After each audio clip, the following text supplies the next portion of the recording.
Place 2 fingers on the inside of your wrist and gently press down. Can you feel your pulse?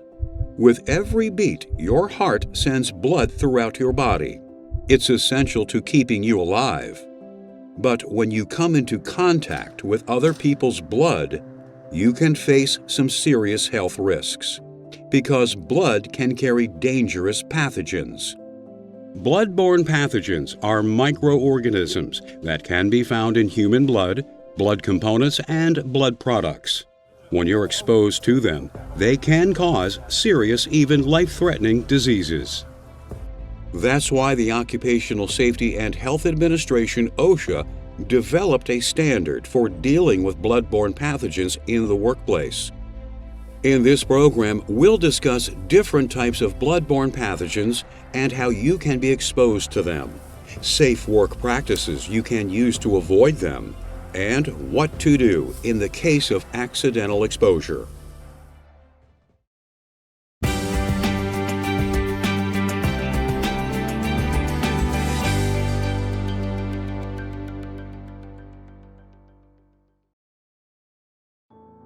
There are several types of bloodborne pathogens that you should be aware of. The human immunodeficiency virus HIV is one of the most well-known diseases you can contract from blood. HIV slowly breaks down the body's immune system, which makes it harder to fight off infections and illnesses. The onset of HIV can be accompanied by a number of symptoms, including weakness, fever, sore throat, nausea, headaches, diarrhea, and other flu-like feelings. But many people with HIV show no apparent symptoms for years after their initial infection.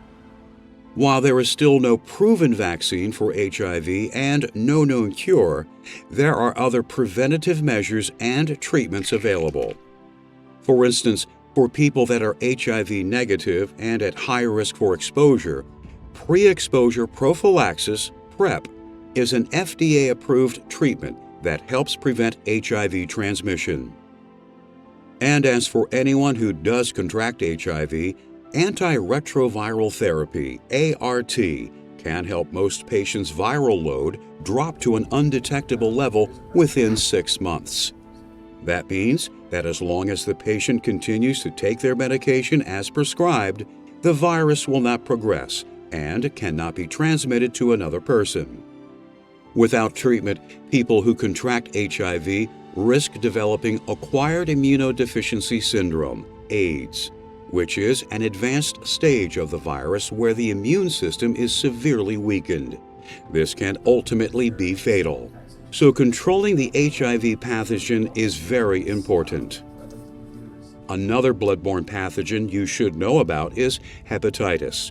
It usually results in an inflammation of the liver and frequently progresses to more serious conditions, including cirrhosis and cancer. Hepatitis B and C are the most common bloodborne diseases in the country. Hepatitis B transmits through infected blood and bodily fluids, while you can only contract hepatitis C through blood-to-blood contact. While there is no known cure for hepatitis B, a vaccine is available that can prevent infection. In some cases, the same vaccine can also be effective in preventing infection after exposure.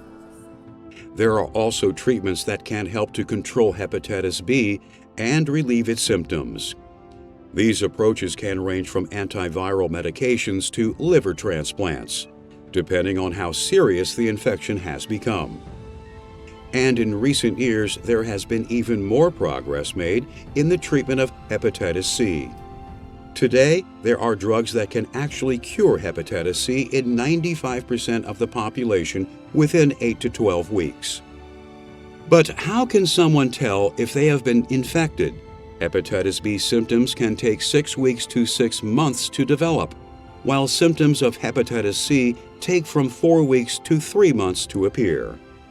The initial indications resemble those of a mild flu. There is a sense of fatigue, nausea, loss of appetite, and possible stomach pain. Often jaundice, a distinct yellowing of the skin, will eventually develop, as well as a darkening of the urine. Bloodborne pathogens can be transmitted in a number of ways, including through skin abrasions or cuts that come into contact with potentially infectious materials, such as blood, human tissue, vaginal secretions from discarded hygiene products, and other bodily substances with blood in them. In some cases, bloodborne pathogens can also be transmitted parenterally. This is when microorganisms that are present in a substance are accidentally injected into a worker by a contaminated sharp object such as broken glass. Preventing parenteral exposures is one of the major focuses of the OSHA Bloodborne Pathogens Standard.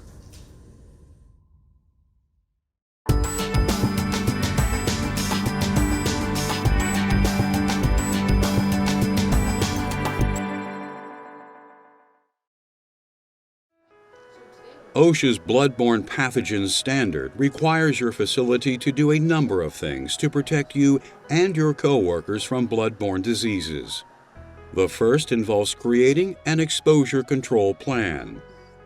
This plan spells out how your facility will address the requirements of the standard, including determining each employee's potential for exposure to bloodborne pathogens, examining ways to limit or eliminate these exposures, and post-exposure protocols. The Exposure Control Plan also deals with setting up a hepatitis B vaccination program, as well as steps to be followed whenever an accidental exposure occurs. Other parts of the plan address warning signs and labels, employee training, and keeping records regarding exposure, vaccination, and training. The plan must also incorporate the use of standard precautions, which require that all human blood and other bodily substances be treated as if they are known to be infectious. One of the most important parts of OSHA's Bloodborne Pathogens Exposure Control Plan is its requirements for labeling materials and equipment in your facility that may be contaminated with blood. Surfaces that have any potentially infectious materials, such as blood or tissue on them, must be marked with a biohazard label. These labels must also appear on any equipment and materials that are suspected of being contaminated. OSHA defines contaminated as indicating the presence or anticipated presence of potentially infectious materials on an item or surface.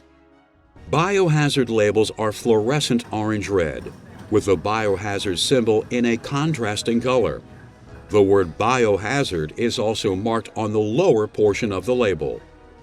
Red bags or red containers can substitute for these labels. Common places that you may see biohazard labels include contaminated equipment awaiting cleaning, areas on floors or work surfaces that have blood or other bodily fluids on them, and containers of regulated waste. In most facilities, regulated waste refers to items such as used bandages and dressings, and towels and other materials that have been used to clean up blood or other bodily fluids. To help you protect yourself from infection, your employer has compiled lists of job classifications and activities that may present a risk of exposure to bloodborne pathogens. These lists can be found in your facility's exposure control plan.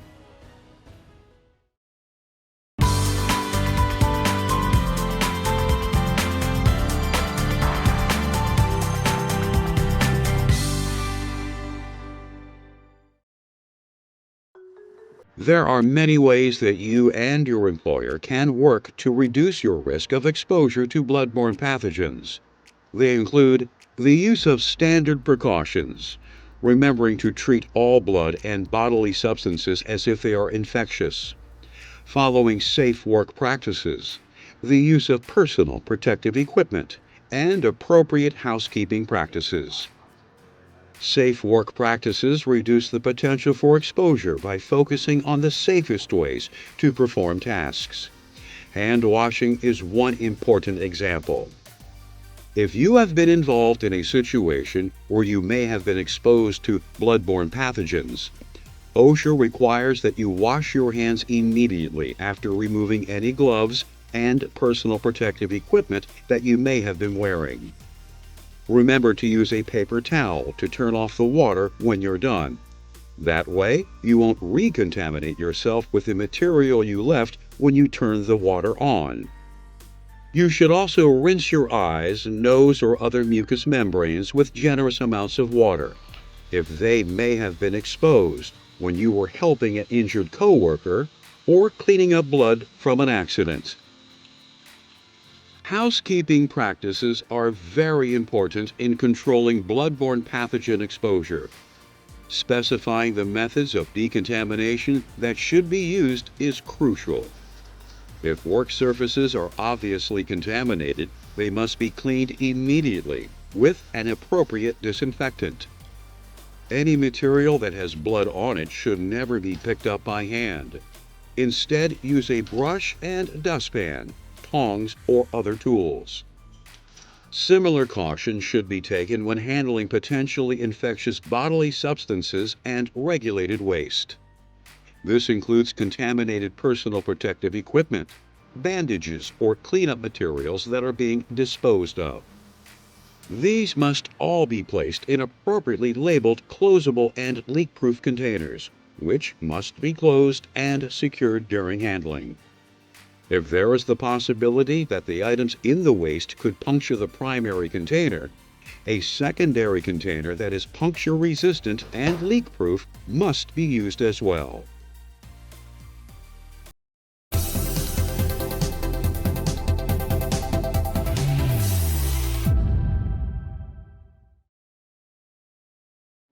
There are currently no vaccines that can prevent the bloodborne diseases HIV or hepatitis C, so it's important to use safe work practices to reduce your risk of exposure to these viruses.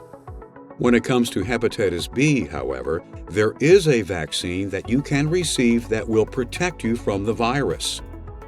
In fact, the hepatitis B vaccine has been available for some time. It is administered in 3 injections given several months apart. Hepatitis B vaccines are safe. There is no possibility of infection through the vaccine itself. And the most common side effect is temporary soreness at the injection site. And since accidents can happen frequently in industrial facilities and potentially expose you to blood, your employer should have a free hepatitis B vaccination program for all employees who are at risk of exposure. Your supervisor can give you more information about any program you may have at your facility. If you are at any risk, it's important that you do get vaccinated. If you want to refuse the vaccine for any reason, OSHA requires you to sign a declination form that states that you are aware that you will remain at risk of acquiring hepatitis B. And if you decide to accept the vaccine at a later date, your employer is required to make it available to you. If you are accidentally exposed to hepatitis B infected blood and have not been vaccinated, your employer will offer you an accelerated vaccination series, also at no cost. Early detection is extremely important. Because many forms of hepatitis B are slow to develop, this after-the-fact vaccination may prevent infection if given in time.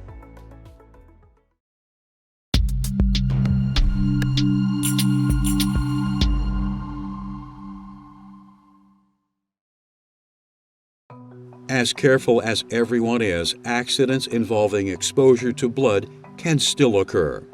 So you need to know what to do in case of an emergency. If you have come into contact with any potentially contaminated material, the first thing you should do is wash the affected area with soap and water as soon as possible. If the incident involves a large amount of blood, you should soak up the material or contain it using absorbent barriers. Next, any surface that has been contaminated should be cleaned with a disinfecting solution. Once the situation has been dealt with, any contaminated materials should be disposed of in an approved waste disposal container. Any disposable personal protective equipment that has been contaminated should also be discarded. Reusable equipment should be recycled for decontamination. There are several important things that need to be done after an exposure incident occurs. First, your supervisor will need to be notified. You may also need to complete a written incident report that includes the time, date, and location of the exposure, as well as all of the people involved in it.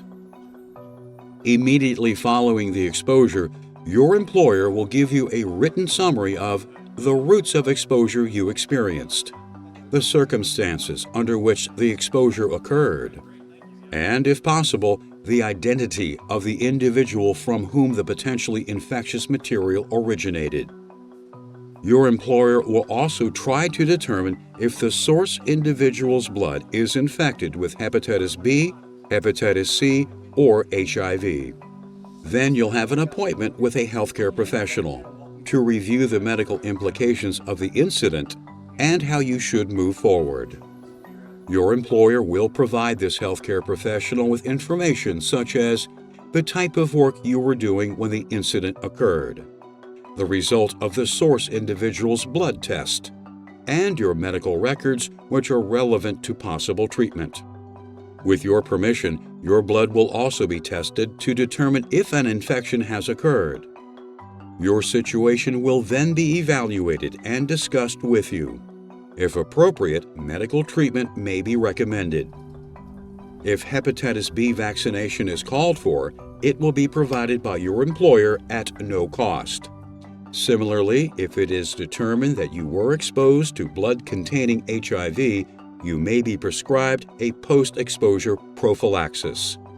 Once your risk of infection and treatment program has been decided, the healthcare professional will verify 4 things for your employer: that you have been informed of the results of their evaluation, that you discussed any medical condition resulting from the exposure which would require follow-up, whether you should receive hepatitis B vaccinations or some other method of treatment, and whether you have received the first injection in the hepatitis B vaccination series. All other information that results from your medical evaluation will remain confidential.